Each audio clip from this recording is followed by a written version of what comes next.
మోడీ సర్కార్. సుప్రభ్ పటేల్ గారు. భరత్ గారు చెప్పండి. భరత్ గారు, ఇప్పుడు సారు చాలా ఎంత చక్కగా మాటలని పొందుపరిచి తన సహజ శైలిలో మోడీని డిఫెండ్ చేసినా మోడీ మాటల్లో ఉన్న క్రూడ్నెస్ అనేది it was very much evident. మీరు కావాలంటే ఆ బయటని మళ్ళొకసారి వేయండి. ఒట్టిగానే ఏదో ఎంత ఎంత రాజకీయంగా డీప్ రూటెడ్ గా ఎంత చాకచక్యంగా మోడీ మాట్లాడినాడో దాన్ని గనక చూస్తే అది చాలా గొప్ప విషయం. ఇప్పుడు చూడండి, యుద్ధ నీతి అట్లా ఉంటది అనమాట. ప్రతిపక్షాన్ని బలహీనపరచడము అనేది ఒక మొదటి నుంచి మన ఇతిహాసాల కాలం నుంచి కూడా ఉన్నటువంటి విధానమే. ఇప్పుడు ఎవరు రాహుల్ గాంధీకి దగ్గరగా అంటే in the sense main support గా ఉన్నారు, ఎవరు తన వాళ్ళని చెప్పుకుంటే రాహుల్ గాంధీ ఇంకా ఆందోళన చెందాడు. ఇప్పుడు ఏదో రేవంత్ రెడ్డి పోయి చేరతాడని నేను అన్నాను, బట్ రాహుల్ గాంధీకి చికాకు చేయాలన్న పని చేయడం ద్వారా మోడీ ఒక రకంగా he has scored a point.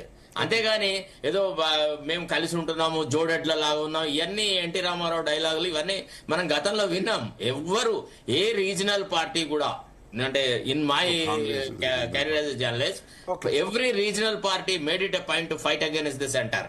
ఎందుకు అంటే సెంటర్ ఎప్పుడు కూడా ఇతర పార్టీలు పవర్ లో ఉన్నప్పుడు చాలా దుర్భరంగా చూసినాయి. ఇప్పుడు మనకి the state finance A study of budget అనేది ఈ ఆర్బీఐ వాళ్ళు ఎవ్రీ వింటర్ లో రిలీజ్ చేస్తారు. దాని ప్రకారంగా మనము 2004 అండ్ 2004 నుంచి 2014 వరకు కనుక చూస్తే మన అంటే combined Andhra Pradesh contribution was 6056.4 crore. Gujarat ఎంత ఉండిందండి? 2200.5 crores ఉండేది. మహారాష్ట్ర ఎంత? 3.642.8 crore. తమిళనాడు ఎంత? కానీ వాళ్ళకు వచ్చిన నిధులు కనుక మనం చూస్తే ఆశ్చర్యపోతాం తెలుసా. అంటే కాంట్రిబ్యూషన్ తక్కువ ఉండేది.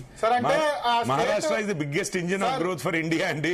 మీరు మహారాష్ట్ర తక్కువ ఉంది అంటే unified Andhra Pradesh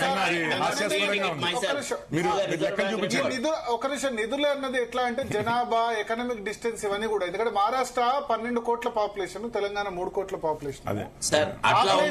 population is also criteria నిధులకు. తర్వాత వైశాల్యం కూడా ఎంత పెద్దగా ఉంది, వైశాల్యం ఆల్సో ఒక క్రైటీరియా. ఎకనామిక్ డిస్టెన్స్ ఒక నిమిషం. ఎకనామిక్ డిస్టెన్స్ అంటే ఏమంటారు, ప్రజల ఎక్కువ పేదరికం ఉంటే గనక వాళ్ళకి ఎక్కువ అవకాశం. అందుకని బీహార్, యూపీకి ఎక్కువ వస్తూ ఉంటాయి. రాజస్థాన్, బీహార్, మధ్యప్రదేశ్. తెలంగాణ మన రిచ్ స్టేట్ అని చెప్పుకొని ఎక్కువ ఫండ్స్ అడిగితే ఆబ్వియస్లీ అదే కదా జరుగుతుంది. ఇప్పుడు రిచ్ స్టేట్ అంటే పర్ఫార్మింగ్ స్టేట్స్ కి ఇవ్వట్లేదనే, పర్ఫార్మ్ చేస్తున్న స్టేట్స్ కాకుండా బీమార్ స్టేట్స్ కి ఇస్తున్నారనే.